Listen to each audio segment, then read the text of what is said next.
अगर आप भी लेना चाहते हैं देश दुनिया की तमाम जानकारी तो आज ही सब्सक्राइब करें हमारे चैनल को। साथ ही नीचे दिए बेल आइकन को जरूर दबाएं ताकि हर अपडेट आप तक पहुंच सके। नमस्कार, साक्षी न्यूज नेटवर्क के खास कार्यक्रम विश्व खबरों में आप सभी का स्वागत है। दुनिया के सबसे पुराने लोकतंत्र अमेरिका में लोकशाही का माहौल बना दिया गया है और यह काम किसी और ने नहीं बल्कि खुद अमेरिकी राष्ट्रपति डोनाल्ड ट्रंप ने किया है। जो बाइडेन राष्ट्रपति चुनाव जीत गए हैं और उन्हें दुनिया भर से बधाई मिलने का सिलसिला जारी है, लेकिन डोनाल्ड ट्रंप ने उन्हें बधाई देना तो दूर अब तक राष्ट्रपति चुनाव में अपनी हार तक स्वीकार नहीं की है। यही नहीं, अमेरिका के पूर्व राष्ट्रपतियों ने जो मिसालें कायम की थी उन पर भी ट्रंप नहीं चल रहे हैं और एक कटुता भरा माहौल बनाकर रख दिया है।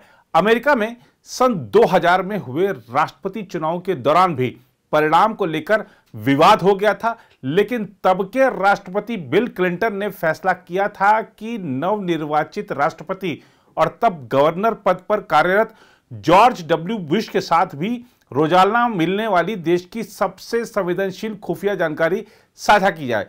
क्लिंटन एक डेमोक्रेट नेता थे और तब उपराष्ट्रपति अल गोर रिपब्लिकन उम्मीदवार के रूप में बुश के खिलाफ चुनाव लड़े थे। अल गोर की पहुंच 8 साल से प्रेसिडेंट डेली ब्रीफ तक थी, लेकिन क्लिंटन ने बुश के चुनाव जीतने पर उन्हें इसके लिए अधिकृत करने का फैसला किया था। लेकिन राष्ट्रपति डोनाल्ड ट्रंप ने क्लिंटन के उदाहरण का पालन नहीं किया है। अभी तक चुनाव परिणाम को स्वीकार नहीं करने वाले ट्रंप ने राष्ट्रपति पद के लिए निर्वाचित जो बाइडेन को दैनिक आधार पर मिलने वाली अति संवेदनशील खुफिया जानकारी तक पहुंच नहीं दी है। उधर राष्ट्रीय सुरक्षा और खुफिया विशेषज्ञों को उम्मीद है कि ट्रंप अपना मन बदलेंगे ताकि अगला राष्ट्रपति पहले दिन से राष्ट्रीय सुरक्षा से जुड़े किसी भी मुद्दों का सामना करने के लिए पूरी तरह से तैयार रहे। इसके लिए यह बेहद आवश्यक है। ट्रंप अब भी कह रहे हैं कि वह अदालत के निर्णय का इंतजार करेंगे और अपने इस फैसले में उन्हें विदेश मंत्री माइक पोम्पियो का भी भरपूर साथ मिल रहा है। इस बीच ट्रंप द्वारा रक्षा मंत्री मार्क एस्पर को हटाने के बाद उनके 3 विश्वासपात्र लोगों को रक्षा मंत्री पद के लिए नामित किया गया है। इन 3 लोगों में फॉक्स न्यूज के पूर्व कमेंटेटर भी शामिल हैं, जो इस्लाम सहित अन्य मुद्दों पर आक्रामक टिप्पणी के कारण सीनेट के लिए नहीं चुने जा सके। इस बात को लेकर पेंटागन में चिंता भी व्यक्त की जा रही है कि क्या ऐतिहासिक रूप से गैर राजनीतिक रही सेना का राजनीतिकरण करने का प्रयास होगा। 20 जनवरी को नए राष्ट्रपति के शपथ ग्रहण से पहले हालांकि नीतिगत निर्णयों में बड़े बदलाव की उम्मीद नहीं है। बहरहाल चुनाव में हार स्वीकार करने से ट्रंप के मना करने के कारण सत्ता हस्तांतरण में बाधा आने की संभावनाएं और बढ़ गई हैं। ट्रंप की जहां तक बात है तो एक तरफ तो वह हार नहीं स्वीकार कर रहे हैं, दूसरी तरफ चुनाव में अपनी पार्टी के निराशाजनक प्रदर्शन का ठीकरा दूसरों पर फोड़ रहे हैं। ट्रंप ने खाद्य और औषधि प्रशासन यानी FDA और दवा कंपनी फाइजर पर आरोप लगाया है कि राष्ट्रपति चुनाव से पहले जानबूझकर कोविड-19 टीके की घोषणा नहीं की गई क्योंकि इससे उनकी जीत हो सकती थी। ट्रंप ने ट्वीट किया कि चुनाव से पहले अमेरिका का खाद्य और औषधि प्रशासन और डेमोक्रेट्स उन्हें टीके का श्रेय नहीं देना चाहते थे क्योंकि उससे उन्हें चुनाव में जीत हासिल हो सकती थी। अमेरिका में इस समय अजब माहौल है।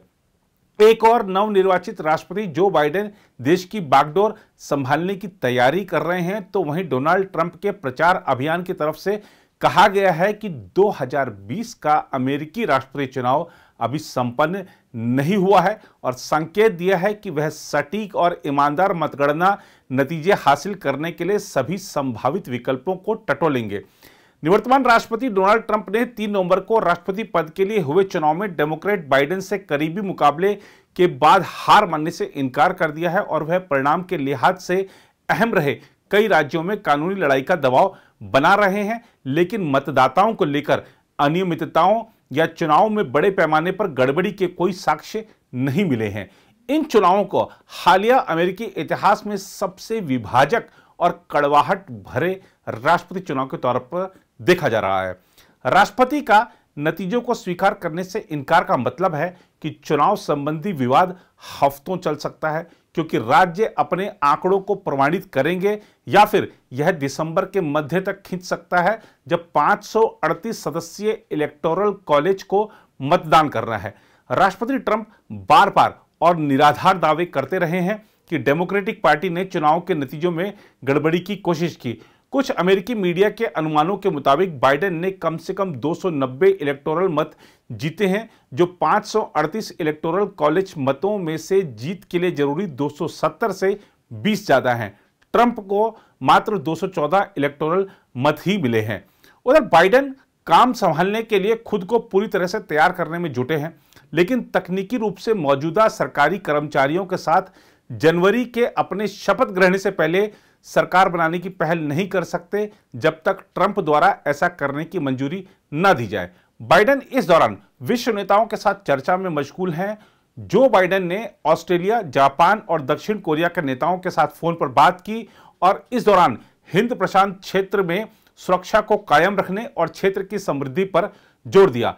बाइडेन की सत्ता हस्तांतरण टीम द्वारा जारी बयान के मुताबिक बाइडेन ने बुधवार को ऑस्ट्रेलिया के प्रधानमंत्री स्कॉट मॉरिसन, जापान के प्रधानमंत्री योशिहिदे सुगा और दक्षिण कोरिया के राष्ट्रपति मून जे इन से फोन पर बात की। बाइडेन ने इसके साथ ही अपने सहयोगी रॉन क्लेन को white house chief of staff नियुक्त करने की घोषणा भी की है। बाइडेन द्वारा राष्ट्रपति पद का कार्यभार संभालने के बाद क्लेन राष्ट्रपति के कार्यकारी कार्यालय की देखरेख करेंगे और वरिष्ठ सलाहकार के रूप में अपनी सेवाएं देंगे। बहरहाल अब देखना यह है कि बाइडेन का व्हाइट हाउस में प्रवेश आसानी से हो पाता है या नहीं, क्योंकि ट्रंप ने हार नहीं मानने की ठान ली है और व्हाइट हाउस के बाहर एक तरह से लठ लेकर बैठ गए हैं। प्रभा साक्षी पर प्रसारित होने वाले कोई भी समाचार या जानकारी आपसे मिस नहीं हो, इसके लिए दबाएं ज्वाइन बटन। यह आपको प्रभा साक्षी का विशेष सब्सक्रिप्शन दिलाएगा, वह भी नाम मात्र की राशि पर। इस सदस्यता के साथ आप प्रभा साक्षी के वीडियो समय पूर्व देख पाएंगे। यदि आप यह बटन नहीं भी दबाते हैं तो भी आपका हमारे साथ सफर पहले की तरह ही बरकरार रहेगा।